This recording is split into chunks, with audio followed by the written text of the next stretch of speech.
So today I'm here with Yan Ong and Manuel Ferreira in Kuala Lumpur. Now we're at their home. They've been travelling a lot. We've been travelling a lot as well. But we thought we'd have a little chat and catch up. And we've been talking a lot already, so I thought for the viewers it would be interesting to share with you a little bit about what we've been talking about, because we've been in Mysore together for many years, and for, well, Manuel actually since 2000, I think. When did 2004. You, right, first trip in 2004. 2010.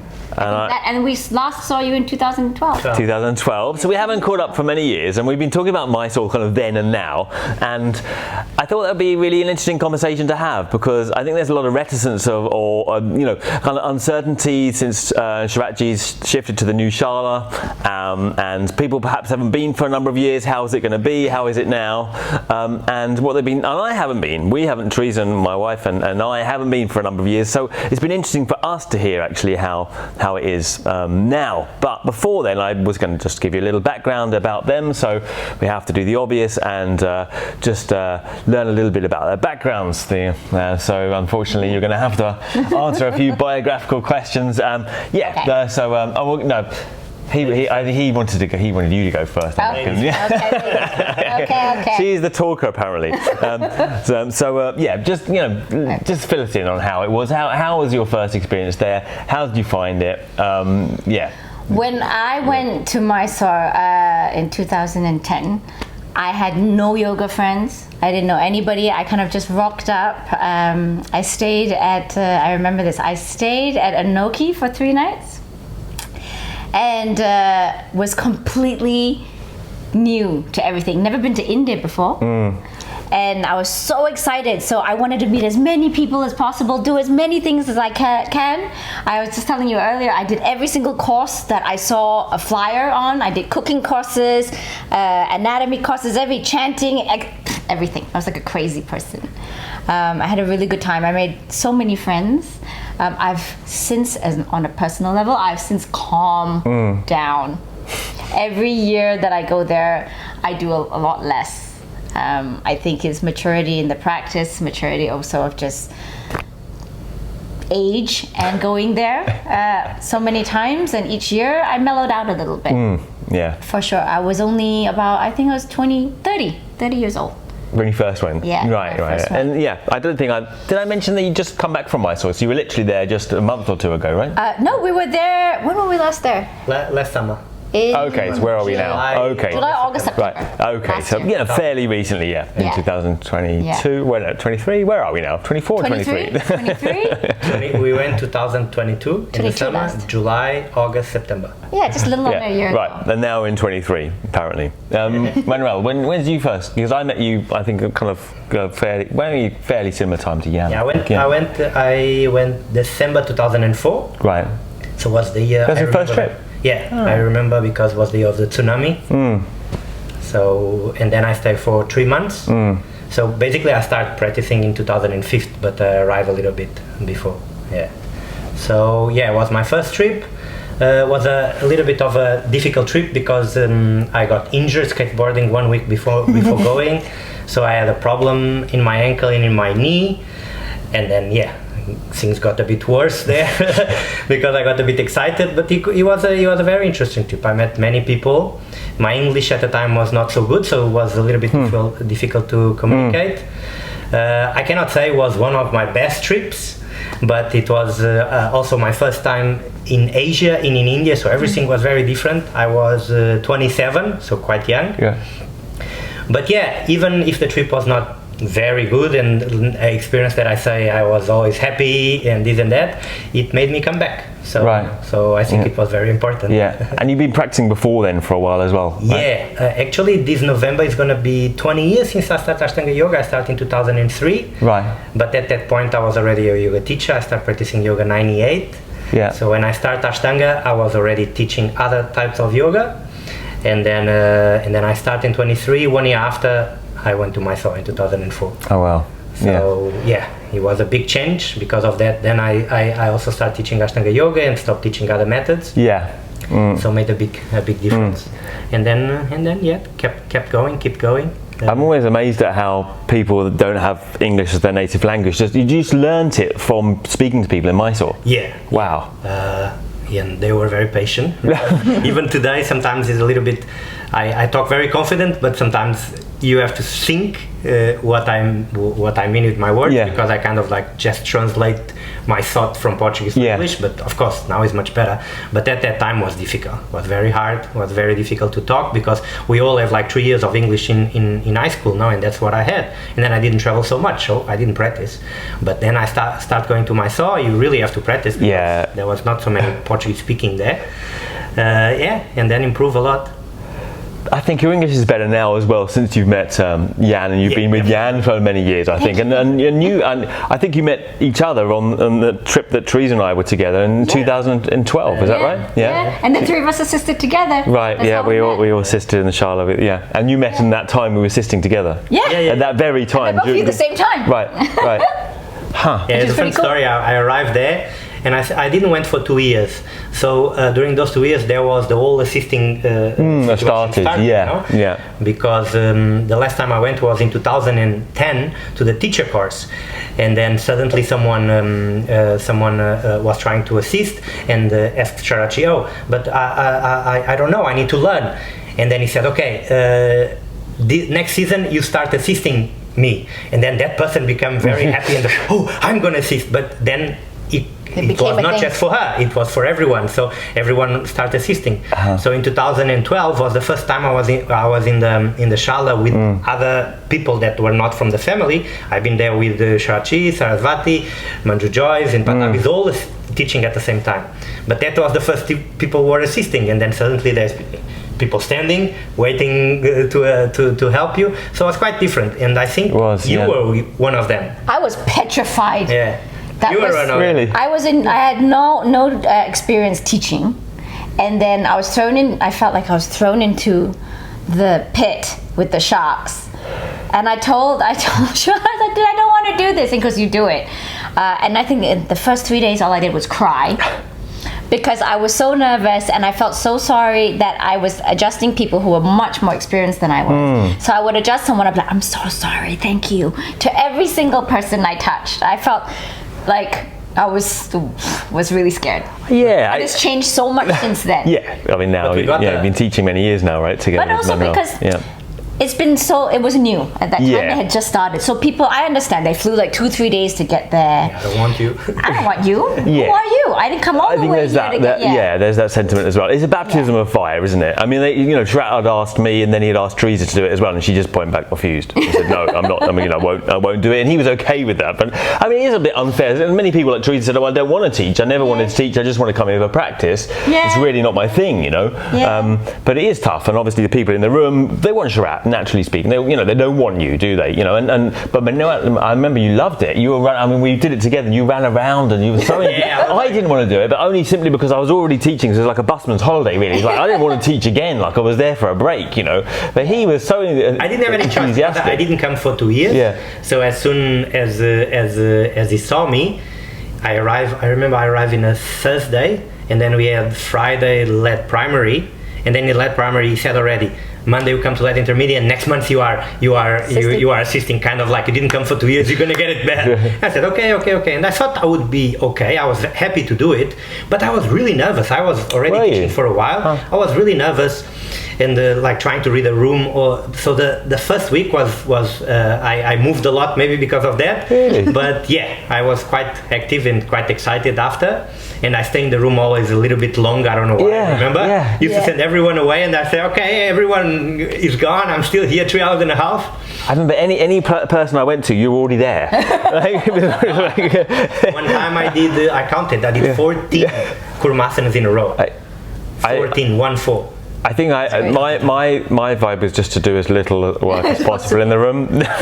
Now I'm running around. I'm starting to read myself as supremely arrogant though, because I wasn't worried at all about the assisting. I just didn't want to do it. I remember I walked in half an hour late one time, and he just looked at the clock, and he looked at, what are you doing? And I said, well, sorry, I forgot my time. We were practicing before, no? Yeah, we were practicing before. Yeah. I don't know your sequence, but your sequence must have been very long. My sequence started increasing.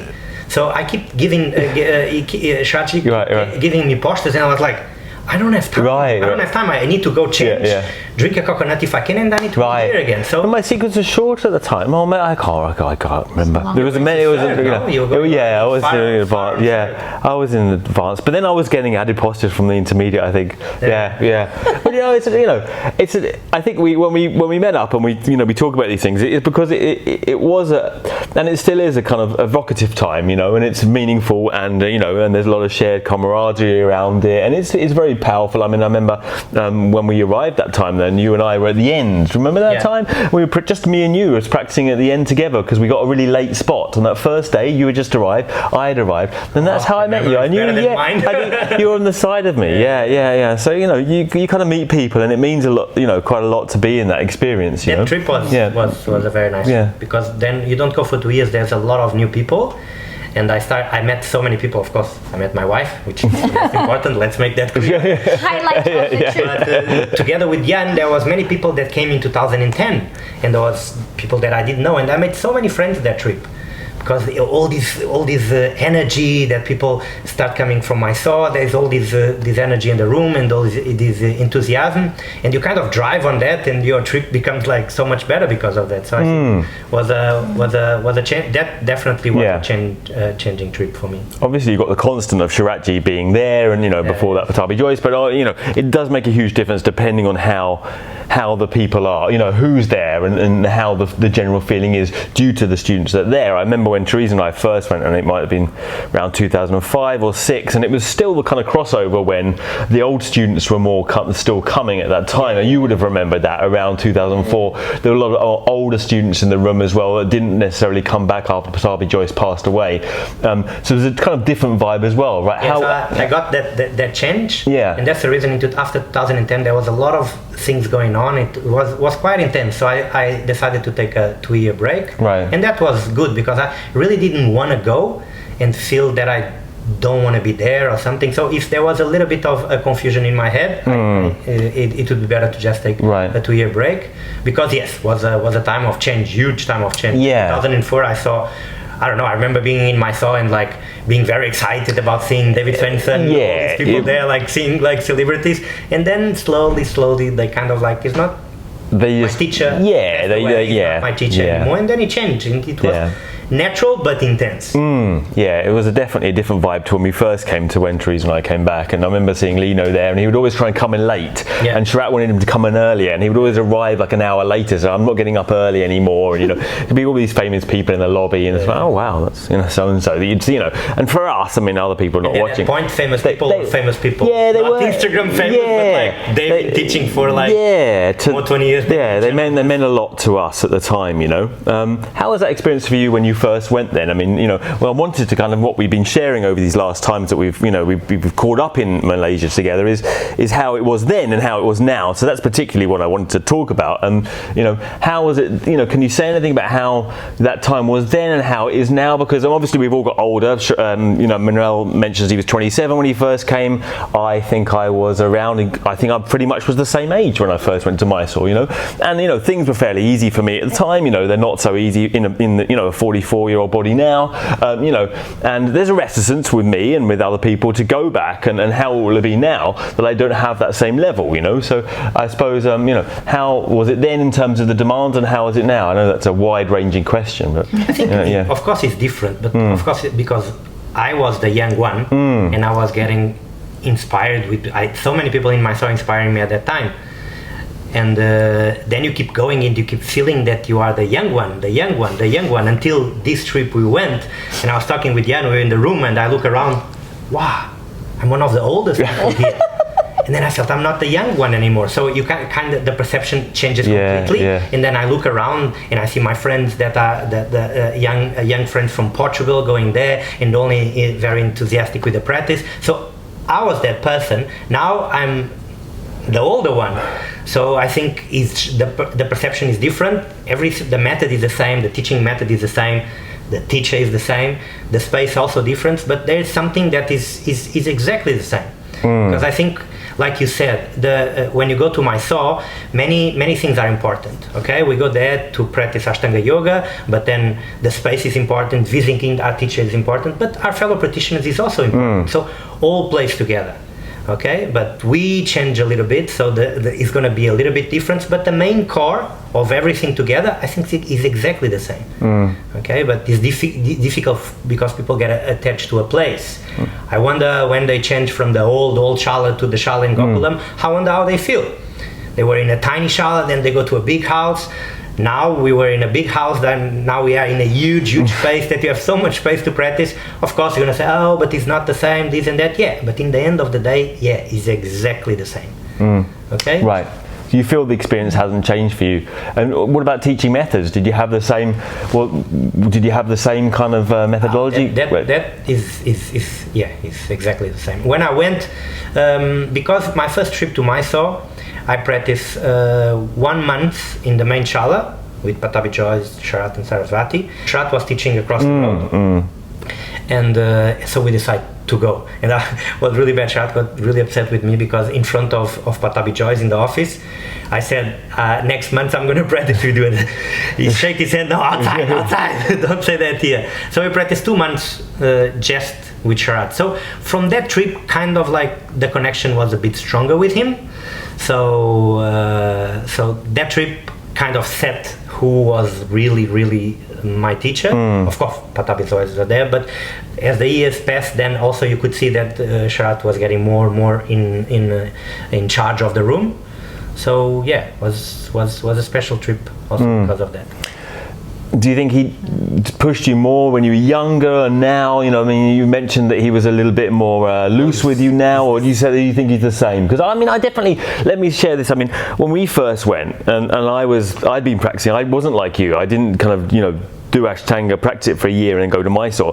I'd kind of been doing it and like mucking around and doing David Swenson's advanced series videos, and I didn't really want to go to Mysore because I thought, as soon as I go to Mysore, you hear that you basically get just to do primary series. It's that old thing. You don't want to be cut back. You don't want to be told you're doing it wrong. So there was a lot of fear for me about going to Mysore, and I didn't go probably. So I started in '99, say, and I didn't end up going to Mysore till, as I say, I think it was around 2006 or 7 or something around that time. A little after you, I reckon, similar. So when I first went to Sharath, he kind of must have seen that there was a little bit of a loose, relaxed attitude in the way I was doing it, and he kind of treated me similarly. He didn't really give me much time, but then he didn't really bust my balls either. He was very loose with me. He allowed me to do kind of more or less, all the messing around that I was doing. He didn't really say anything. And then after a couple of times, and Teresa really had made me go back. I wasn't really a huge fan of the kind of rigidity of let's say the specificity of the system. Let's say I was a bit more of a renegade, but I started to enjoy it, and Teresa suggested I should go back more. And as I became more seriously committed to the Ashtanga method as it's taught in Mysore, then he started to become a lot more specific about how I was doing things. Right? Do you have any feeling of a change of mentality towards you over the years, or is there anything you would see has changed? I don't think the attitude towards students has changed. I think just like how you and I would teach in a room, how you would teach or approach a student would change according to where they are at. Do you know what I mean? And sometimes what happens is some people go to Mysore, and because their experience changes, they assume the whole system has changed. Yeah. But it's never been about that. It's always been about personalized teaching anyway. So if you are more serious, then you're going to be taught more seriously. If you're more advanced, you're going to be taken as a more serious student, and then they'll be probably a bit more strict for you, right? If you're coming in with issues or injuries, it will be very relaxed for you. So it really depends on where you are at, and I think you'll be taught accordingly. It's always been like that. But if you always limit your view on a place to your personal experience and your personal experience only, then you don't get to see the bigger picture. For example, if you watch an afternoon class before, when Sharath was teaching afternoon classes to the locals who go to work and then they come in, it's completely different to how we are being taught in the morning. Yeah. Because that's what we came here to do. We flew in, we're here to practice at 200%. But in the afternoon, the students, they came from a day of work. Things were so much more relaxed. A lot of things were let go that would have never been let go in a situation where we were practicing. So I think it's always been like that. But you've had a particular experience as well, because you came you had a back injury a couple of times, bad back injuries. I mean, how was Sharath teaching you then? Because I think one of the things I'm trying to convey here is it's easy for people to watch the lead classes it's done in Mysore, or the hearsay of people coming back, and it's like, well, there's one rule and you have to do it like that, otherwise you're out. And actually, it's more the teachers back home that often create that kind of rigidity around the methodology, and that's not the case in Mysore. And Teresa and I've seen men, and you of course and Manuel have seen many occasions where you might expect Sharath to treat a certain person in a certain way, and he's allowed or been very flexible and open, right? And he must have been with you in the case of your injuries, right? I mean, what is so interesting in this past few years that I have been going is, one, yes, I myself have first-hand experience going back there with multitude of injuries for different reasons. Twice with severe back injury. I've even arrived with sprained ankle, limping on one foot into India, and all sorts of things. But I was always either allowed to figure out my own modification, or if I didn't know what to do, was advised what to do. For example, when I was limping into practice and I didn't know what to do, like I was in the middle of the room, how am I going to do it? Ujjita Hasta, I couldn't stand on that leg at all. He would tell me to go to the wall and do it. So every time I hit that posture, I would walk across like 20 mats, go to the wall and do Ujjita Hasta. There's always ways around things, and if you allow yourself to have the space to figure things out, he will definitely give you that space. If you don't know how to figure it out, he'll be there to give you advice. I think a lot of times we put pressure on ourselves and we expect ourselves to perform. And then when we can't, we don't go there. We don't even want to face it.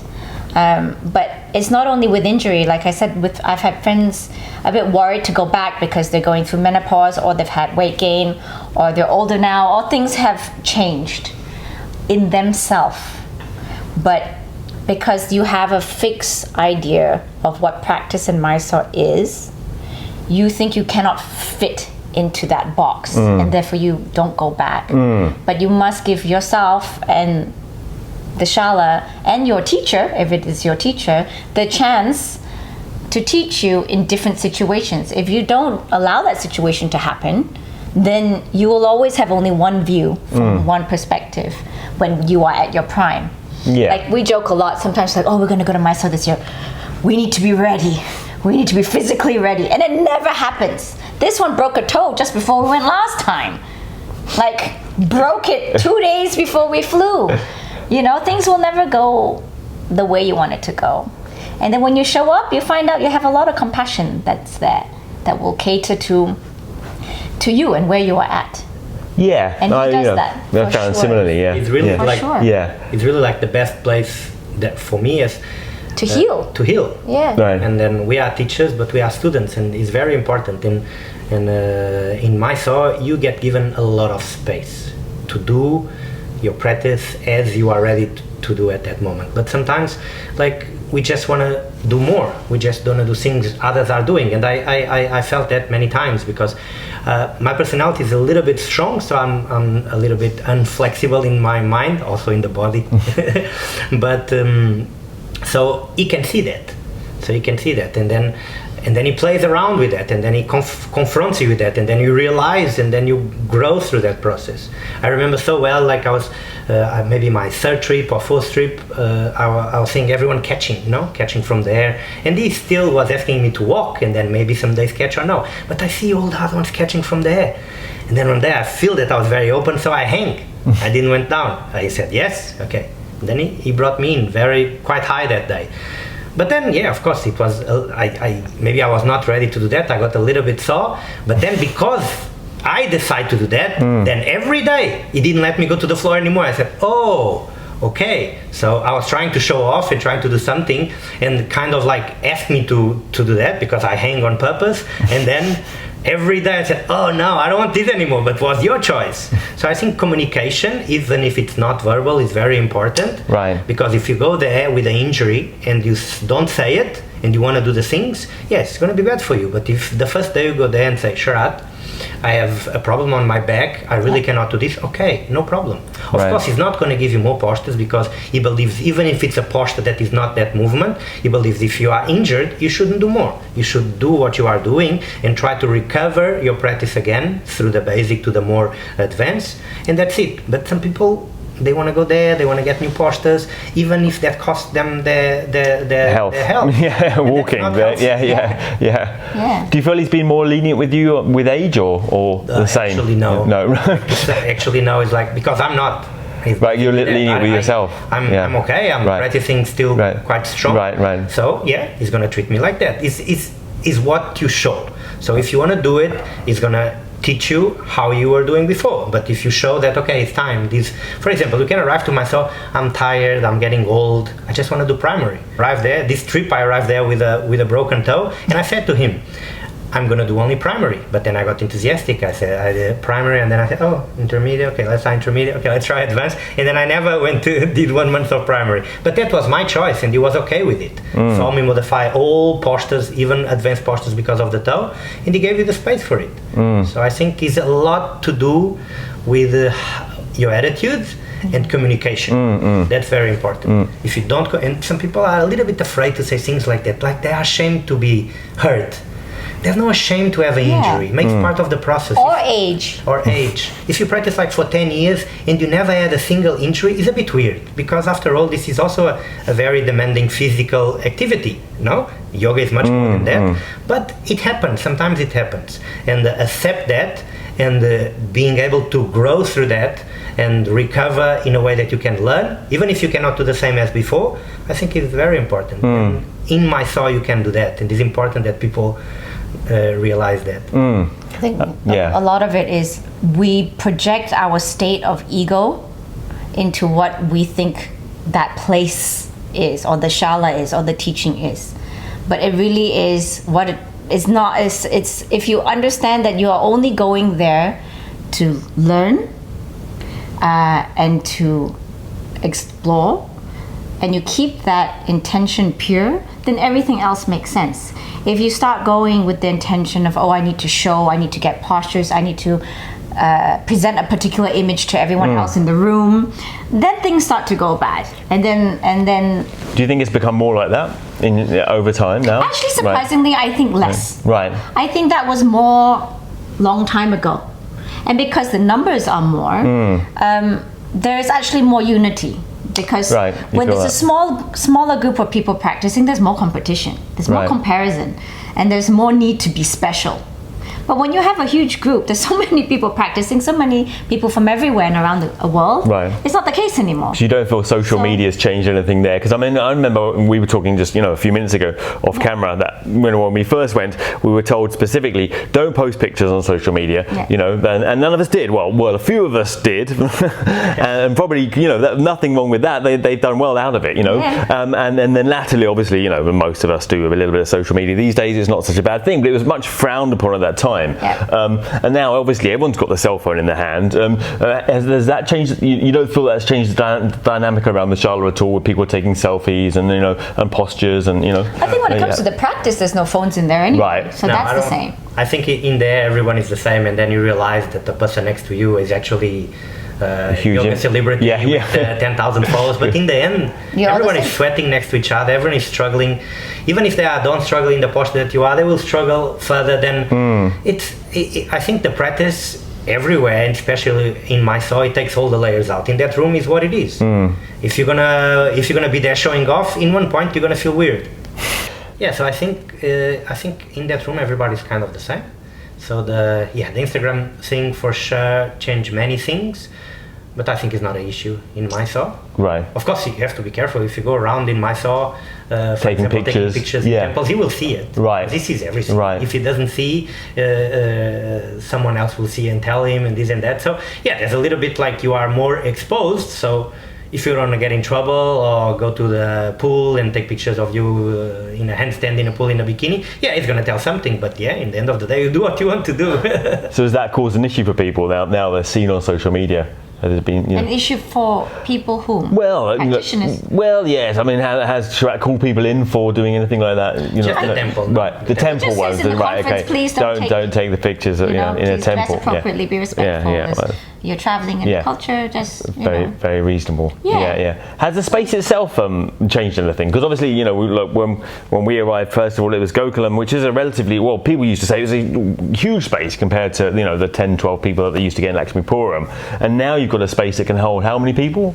I mean, Actually, the practice space is exactly the same number of oh, is it? Right. students that Yeah. he could fit and see in the shala before. Right. So he would cut out 1/3 of that area and allocate it for the practice space, and it would be the same number. Because there's only so much you can see at one it's go. exactly the same, It's like exactly the same. Like maximum 70, 80, 70, 85, late. yeah. Oh, so it's a larger space, but it's designated in the smaller. For the Mysore, yeah. That's funny. Yeah, And then for the lead, the whole space. is Okay, used. okay, So right, then right. So the also Mysore, voice-wise, right. it's easier to do one lead Yeah. in one go. But the Mysore is the same. It's easier for him to spot you, and it's easier for Sharath to see if anything. Right, because Because there's, it's a there's wider more space. space between Yeah. people. Yeah, yeah. I got away with so He's much on a- for he's on his hiding shake behind and people for see years. everything. Yeah. But yeah, it's different. It's a huge space. It's not in Gokulam. You have to drive a bike. But I don't know. I thought the other space was getting small. We have sometimes we had to wait. You cannot go to the toilet to rest because there's full of people. So all that all of us I think complain in a certain time. Now it's big, but then of course everyone's gonna start complaining about other stuff because it's Now it's too personal, big. because Yeah. it's this and that. But it's the same. But in terms of the practice and the teaching, is exactly the same. Right.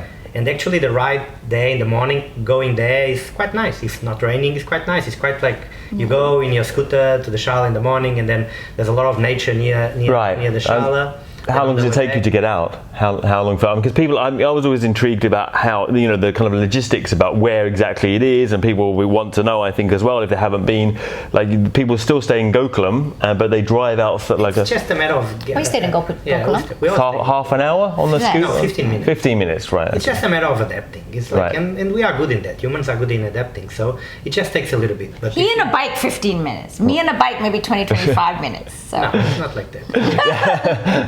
But it's nice. Just the thing is, like, when it's raining is a bit complicated because you arrive there all wet and then you have to practice. And then sometimes in some months of the year it's a bit colder in the morning, so you practice with a sweater. In the later on in the morning it gets really hot because of the ceiling is made of metal. so it gets really, Oh, really God. hot. But in terms of the practice, and you have much more space. You have a designated rectangle for you to put your mat. So even this trip I took my extra long mat because I'm so tall, you know.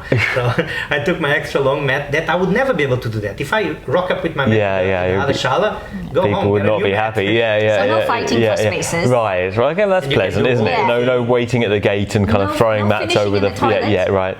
Yeah. It's a finishing area now. Okay. Yeah. People say it's been a bit cold for them. I think there's the one thing. Depends what time, yeah. Times of year, I suppose, and Yeah, time it's just a of big day. room. Just a big room you practice It's with basically more organized, I think. It's just more organized, and the quality of the teaching you can't say is reduced because the number in the Mysore is exactly the same. Yeah. I think that for him the change was inevitable. Inevitable. Yeah? Yeah. Inevitable. Yes. So he really needed to do it. I think Sharath didn't thought it was. He thought it was a temporary solution, but then he got so happy when he saw people. Okay, people are coming. People don't mind to drive. People don't mind to get a rickshaw, and he respects that. Every time that the last 2 trips he went, many times he said, thank you for doing this. I think it proves your dedication to drive in rainy days and this and that to come to practice. And I think it's just a little bit more effort. If you travel all the way to India and then you complain because you have to ride for 15 minutes to the shop, I don't think it makes any point. It makes any sense. So yeah, but it takes a little bit to get used to it. Yeah. And in the day, it's the same. It's exactly. And everybody that went there, they said the same thing. And the Gokulam is exactly the same. We all stay in Gokulam, do the same lifestyle that we did before. Now We had such a good time the past few times. because now it's like for us going there, we met there. Got engaged there. Get engaged there. That city means so much to us. That city, that man, this method, everything comes together. So when everything comes together like this, nothing is more important than others. So if your body is not really good at that point, I really don't care. I just want to stay there, practice in the morning, see what I can do, spend time with my teacher, spend time with my wife, go around in the scooter. So all these have to come together. If, for example, your only mission is to go there and be strong in your practice, getting posters, getting a new paper, or whatever, Getting authorized, then if that fails, then you don't have much. But this all comes together as it's like a team. Everything comes together. If something fails, then other things are there that are important for us. So this is our experience. Of course, it's not the same for everyone. And I know you've been teaching a number of years together now as well, right? And going around in different places and many different places. And Manuel is he's very energetic, and he teaches a lot. And so if you want him to teach you your shala, he'll definitely come. What has it taught you in terms of practicing and teaching, being in Mysore? Has it adapted your teaching or changed your teaching at all? Being in Mysore? Yeah, and what have you learned, and how has it informed your teaching, I suppose, is the question I'd like to ask you. You always need to be a student. I know right now. Because you were teaching before you went to Mysore. I was teaching before, and I always had a teacher, and I think that's very important. You need to be a student all the time, and you need to have a teacher. I know now is the no guru era, but I think that for me doesn't make any sense. Right. Being under someone that watches your practice, that shows you your weakness, it's very important. So being in Mysore is for me is crucial. Going there to see my teacher is very, very important. So you don't practice with anyone else? Only, no. I can practice. You can, right? Okay. I every time. Sometimes we are in a. For Yan, it's a little bit different because of the injury. There have to be.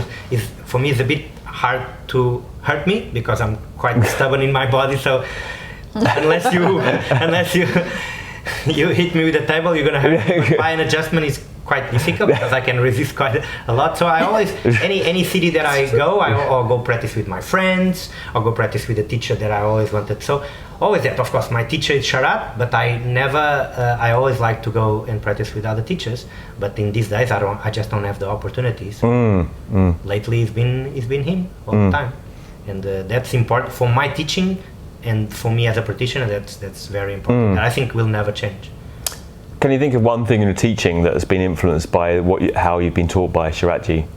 One particular thing that you bring to your teaching that maybe you've developed or learnt or been shown in Mysore? I think what I'm impressed always with him is how he holds the room, and how he's so attentive to everything that is happening in the room. And the way he get to know the body so fast, and the way he adjusts, it seems that he's doing all the time the same, but he's not. When you assist, you look at him, so many details change. Really? And I learn a lot just by watching him, or watching him doing nothing. That means in his chair looking at the room. I learn a lot, because sometimes you are there in the morning and the only thing you don't want when you are assisting is hear your name, because that means you miss something. And I swear, I scan all the rows to see if there is one needing for adjustment. Manuel, I said, damn it, missed one. So that thing for me is amazing, and the way he adjusts, the way he knows what to do before he goes to a person. He knows already where to put the hands, how to move his foot. Small details, I think, is amazing. And being him, I think being him, like sometimes we have so many, we think we have so many issues while we teach. Someone disrespects you, someone left, someone comes that didn't hear. Imagine, he have that times 1 million. Yeah.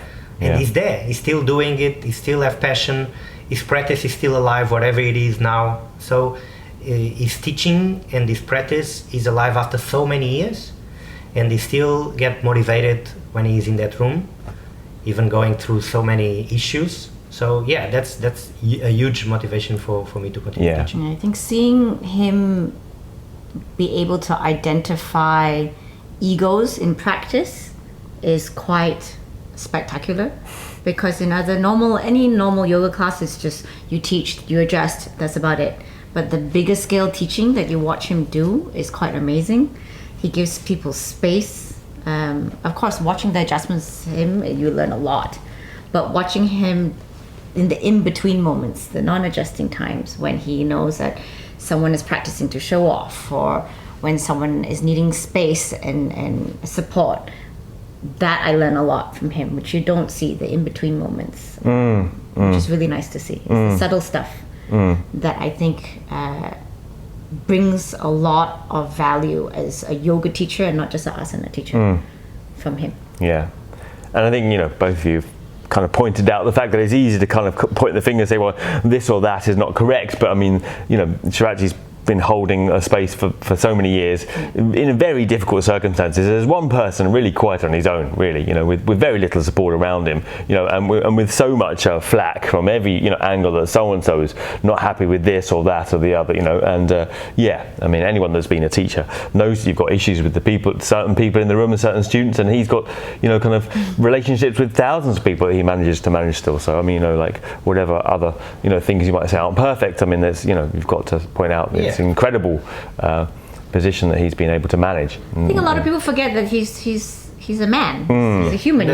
We have to understand that, and you have to accept that. If not, well, it's going to be disappointing or one thing or the other. Of course, it's not perfect. Nobody's perfect. But if there is any teacher that's been teaching for long and being there for all of us, he's one of them. But of course, there's things that we can say we agree or we don't agree. But those things in the whole is going to be small things, of course. But if you are struggling with the posture, for sure there's a lot of teachers in the world that gonna tell you exactly what to do, from your thumb, from your shoulder, from your leg, and you're gonna get the posture faster. But if that is your main focus, I think there's something lacking in your journey. So you're not going to get anatomy, you're not going to get tips, you're going to just say it, do it. Of course, you're doing something really out. But he must have given you tips as well, because he gave me some kind of cryptic. Generally, the tips you get are they're kind of cryptic, But the tips, and I think he's given me like 3 or 4 tips, but they've all been absolutely excellent tips, in fact. But they have been rather cryptic. Have you figure it out? Yeah, it's like a little hand here. What not to do, but he doesn't tell you what to do. Right. Yeah. Don't do that, but he doesn't tell you, do this. No, don't do that. One time, and Yan gets sometimes upset with that, because they have this relationship, because she's been there so long, living as a single woman, so kind of the family took care of her. So they have this relationship. So sometimes in the practice, what's about Karandavasana now? She's struggling going down in Karandavasana. How I do this? And I said, I know, but I won't tell you. And she went home. Why? 4 years I've been stuck here. He won't tell me what to do. I'm very direct. Like every trip I go there, I have a lot of questions. Can be questions about Tristi, can be a lot. So I don't ask every day, but I ask all my questions during practice. Right. I call him and I ask all my questions and just say. He answers you, right? Simple questions that sometimes I get confused, see people doing a little bit different, and I just ask. So it's quite objective. But I know technical things. I know I'm not going to get things so detailed, and it's okay. Yeah. If I want to get things so detailed, I have so many friends that are good teachers. I can go practice with them, and it's okay. But I get the most important thing. I have space to work on my practice with someone that is always looking after you and will guide you according to where you are. And that space is actually kind of quite unique as well, because most people kind of crowd that space in. As teachers, it's easy to crowd a space and kind of make someone's journey kind of your own, right? Whereas you're allowed to have your own stuff there, and if you're going to unravel, then there's space to do that, and that's given to the individual. And that space has created some of the best yoga teachers in the world and the best practitioners in the world, because of that. You've been given some guidelines, but you've been left to figure things out on your own, so that information becomes real, becomes firsthand. So when you end up going to teach after that, it comes from a very strong place, because you've been given that space to figure it out. And I think that's huge. You've not been spoon-fed. You've been so much more independent. And it's fairly unusual, I think, in this day and age to not kind of want to do everything for your student. Really, it's a temptation, isn't it? Really, or to kind of meddle with their journey so much that your influences, that you can see who's being taught by whom. But you wouldn't necessarily say that with Sharath. Is that really there's space for you to become your own practitioner. Really, and there, and that's quite a unique thing. It makes you look at yourself. A lot of people saying, they see videos or whatever and they think, it's all about catching and backbending, but it's so not true. You watch something and then you take from it. So what your eyes are going to look at are all the row of people doing very capable things, but you're not looking at all the rows of people behind that, which are more.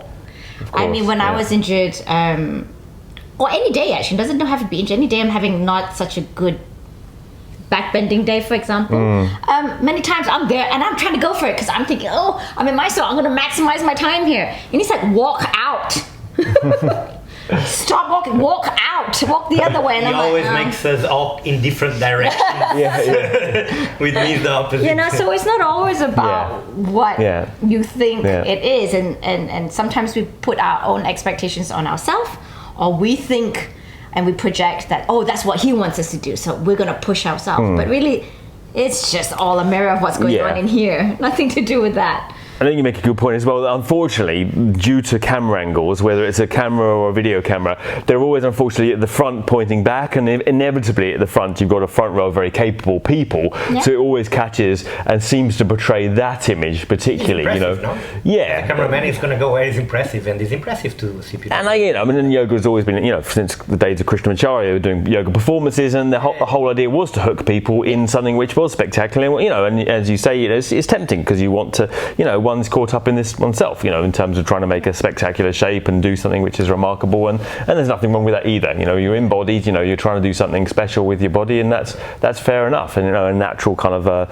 impetus of the human being, I think. There's one last question I wanted to ask you, which is about, you mentioned variations in terms of assistance, which is very intriguing to me particularly. Can you think of any examples that you've seen, both of you, about how you've seen Sharathji adjusting people in the same posture differently? Because that would be really interesting. I don't know whether you have anything that comes to mind in terms of that. Yeah, I think he normally comes in postures that are more crucial, like kapotasanas and things like that, and the catching. And I think the way the how he places the arms, he controls like how he grounds a person, and then how he moves his feet. In terms of if one foot is like sliding or turning out, how he moves his feet, how he moves his body during the adjustment, I think he changed from one person to the other. And this trip I got a lot of adjustment from him. Also I experienced it myself. I never got adjusted in Kapotasana before, and then this trip he adjusts me almost every day because of my toe. So I could feel that the way he adjusts one person in Kapotasana is going to be different than the other completely. And then I actually asked, because I'm always very curious. The trip before, it was Yan was being adjusted in Kapotasana every day. It's quite difficult for me to adjust in Kapotasana, maybe because we are married, and I'm afraid because she have a spine injury. So every day he was, and then I said, of course, the first question was strong. How you do it? Can you explain? No, before she have to trust you. I said, trust me enough. We're married. So, okay, and the next day I asked again, and then he said, in her case, you have to support a lot the upper back. Don't just grab the waist. Support the upper back while you're doing the movement of the shoulder. So I can see that sometimes that support is not there. He's in a different place. So I think he can do that. For example, for me, the adjustment is different than for her. So it's kind of interesting to see that. But I think this is the knowledge, and that's the thing. What happened being a Ashtanga yoga teacher, just touching so many bodies. You end up to learn so much, and in that room there's people from all around the world, and their bodies will be completely different because the proportions of the body, because of what they did before in their lives, and he have reached to all of that. So of course his knowledge in terms of body to body is going to be different, and as you know, that's how we grow as teachers. You don't use only your experience, because everybody's going to be much different than you, but you use the experience of touching many bodies, and he have that. So by looking at him, you can see that. Then one time I asked him this, but we both assisted this time around, which is interesting because it was so different experience from 10 years ago. And I asked him, can you, being like the master backbender adjuster of the world, can you give me like the best tip you can give? Right, that's a great question. And he said, I don't know what I'm going to do until I get there. So that's no use to me.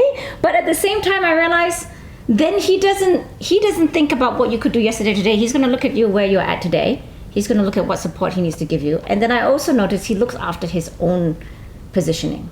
Like we were noticing in, like, for example, lead second, he would backbend a whole bunch of people in the first 2 rows, which is a good 30 people. And every person he goes to, the next person he will swap his leg stance. The next person will swap his, so he alternates his legs.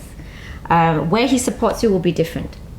And with me, this particular trip, he has no issues to abort mission if it's not going so well. So, because he knows that I'm extremely sensitive to seeing where the resistance is. Right. So perhaps one hand will go, but the other one, it starts going the other, not so easy. Then he'll be like, okay, let go. Right. And then we'll stop halfway. So there's no ego in the adjustment either. Yeah. I think what you're talking about is just an intuitive knowledge, really. That Yeah. he's not going to say, "Oh, it's this muscle or that muscle." You're never going to get that kind of teaching, It changed, like it And it just, shouldn't be either, because then- he's not even going to do the same adjustment like he did before.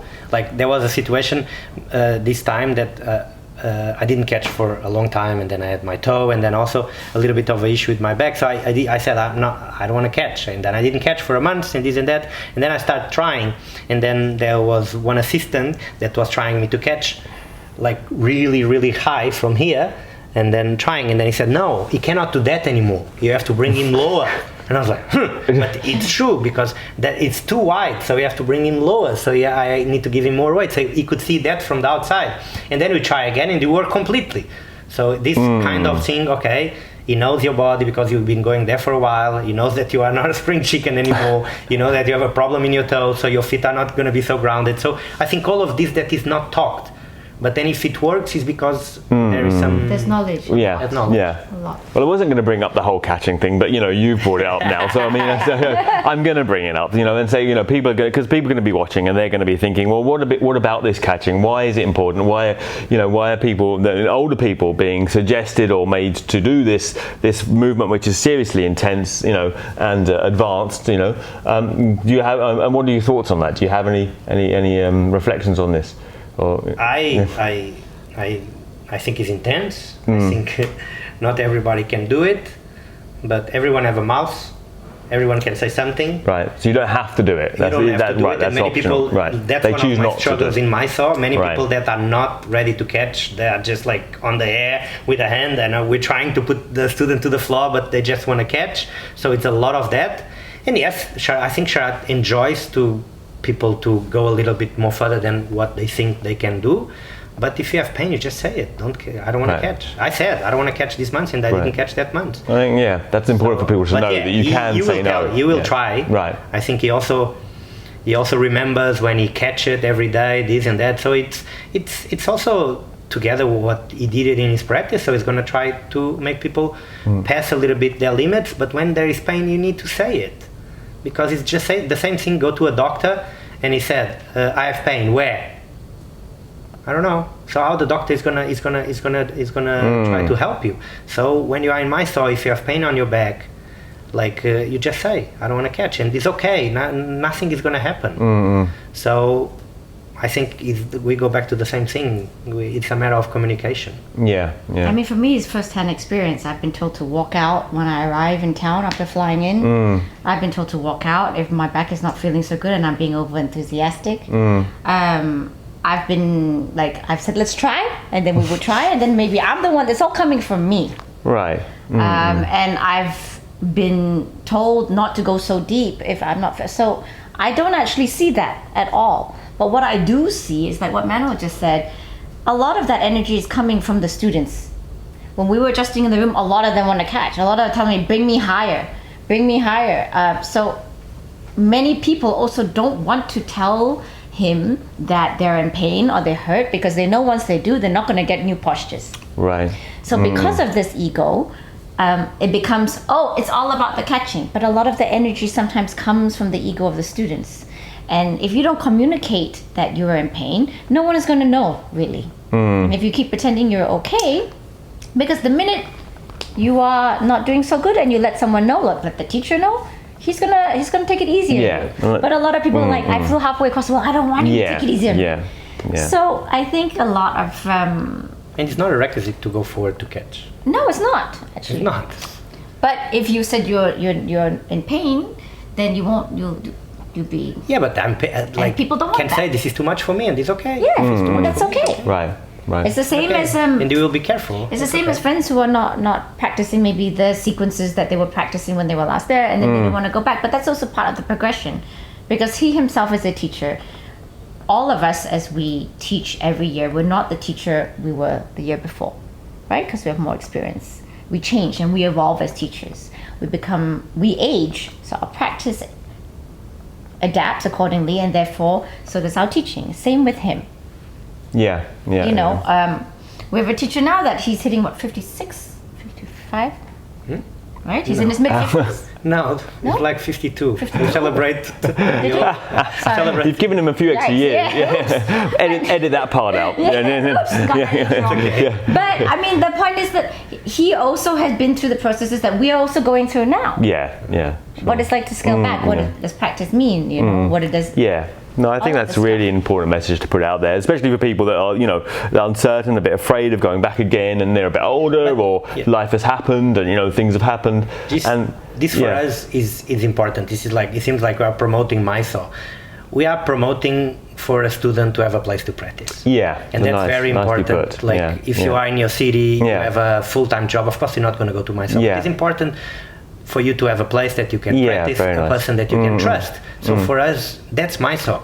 So I think that's Mysore, that's our community, but could be in anywhere in the world. Yeah. But as a teacher that you don't have that because you are teaching full-time, you should also have a place that you feel safe and there's place for you to practice, and you should always have a teacher. So for us is that. This is the place that we go to recharge, to pay our respects also, because this method brought so much into our lives, and actually the person that passes that method was him. So many things. So I think this is important, and that's how this method will survive. Yeah. But also importantly, the message that it's not about whether the teacher is okay with where you're at. Are you okay with where you're at? Do you know what I mean? And most of the time we're not, and then all that insecurities come out, and then it's kind of like put upon the teacher or the place. Yeah. Both nice comments. I think that's a very, very nice place to end the interview. That's a fantastic. And where can we find you now? I mean, I know you're teaching something in Malaysia, in next week. But after that, have you, so next week we're going to go to Melaka, which is a very nice city here in Malaysia. And this is the second time we go there, and people come from all states in Malaysia, so we are very excited for that. Yeah, and after that you're going to establish a program here in Kuala Lumpur again, I believe, a Mysore program, right? Okay. I didn't make it official, but yes, in July I'm going to start teaching here. Yan didn't decide yet, but I think maybe one class a week. For now I'm teaching mostly online. Okay. I will be joining soon May in Tokyo. She has an online platform for Veda Tokyo. Oh yeah. I'll be joining that, doing a little bit online for a year. And then next year I'm back to teaching around. Starting with Portugal, I think probably April, May. Okay. Yeah. All right. But now we're going to be here for a while, so that's how it's going to be. Well, it's been great to catch up with you both again after so many years, and what a great chat together. Thanks very much for agreeing to do that. Yeah, thank you. It was nice to see you guys in Malaysia. Yeah. Bye.